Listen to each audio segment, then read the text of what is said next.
The town of Ridgewood woke up to a scream that sliced through the quiet morning, echoing across the empty streets like a warning no one could ignore. It came from a small bakery at the corner of Lincoln Street, owned by a gentle widow named Mariah, and standing outside her shattered front window were two old men with smug smiles on their faces, men the whole town feared but never confronted.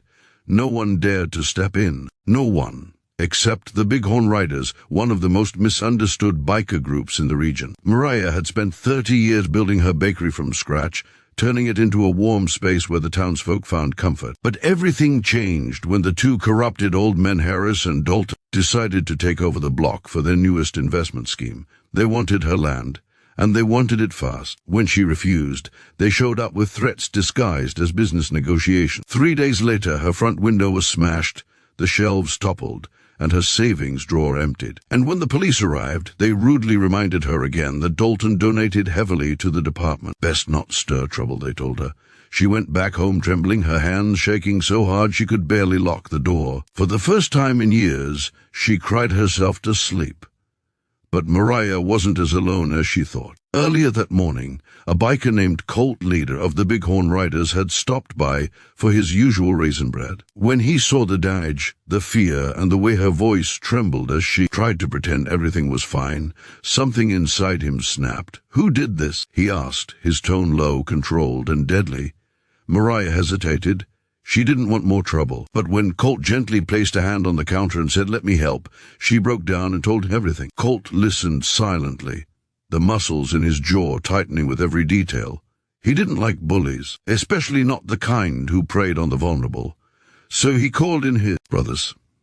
Within an hour, 10 motorbikes rumbled into town like thunder rolling across the sky. The sound made people peek through their curtains, whispering fears of what was about to happen. The challenge ahead was far bigger than a simple confrontation. Colt and his bikers faced multiple. The corrupt old men had the law on their side. Both Dalton and Harris had deep pockets and deep connections. Anyone who crossed them ended up jobless, homeless, or worse. The whole town was too scared to speak up. Mariah wasn't the first victim, just the first willing to confide in someone who actually cared. The bikers' own reputation worked against them. People saw leather jackets and motorcycles and assumed trouble, never realizing these men had helped build playgrounds, rebuilt homes after storms, and donated to struggling families.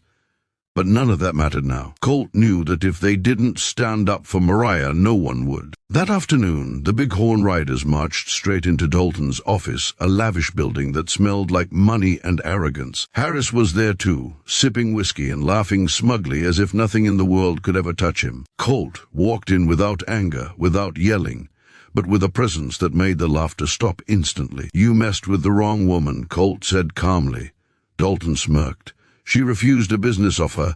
That's her loss." "What you call business," Colt replied, "I call abuse." Dalton leaned back.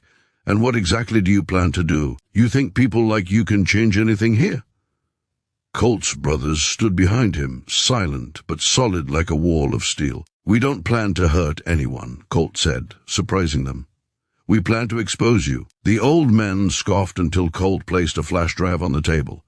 The color drained from Dalton's face. Unbeknownst to them, one of the young bikers, Ethan, had once interned under Dalton before quitting in disgust. He knew exactly where documents were kept, and with the town distracted, he had taken photographs of every shady transaction, every illegal eviction, and every threat disguised as a contract. "You think you're untouchable," Colt continued, "but your own greed left a trail even a blind man could follow." Dalton lunged toward the flash drive, but Colt's hand landed on the table faster. "We will give this to the mayor, the council, the newspapers, and every resident who deserves to know the truth." The old men panicked. Their carefully built empire was collapsing in minutes.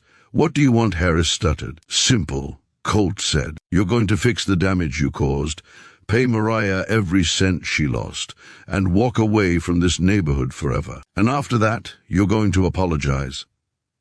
Dalton threw a fit, but Colt leaned in and said in a tone colder than winter itself, "Or we let the whole world see who you really are." The next morning, The town gathered in disbelief as the two corrupted all. Men stood outside Mariah's bakery, cleaning the broken glass themselves. Harris swept the sidewalk while Dalton hammered boards over the broken frame, their expensive clothes covered in dust. People whispered, some laughed quietly, some even recorded it. But for the first time in years, the town saw something important.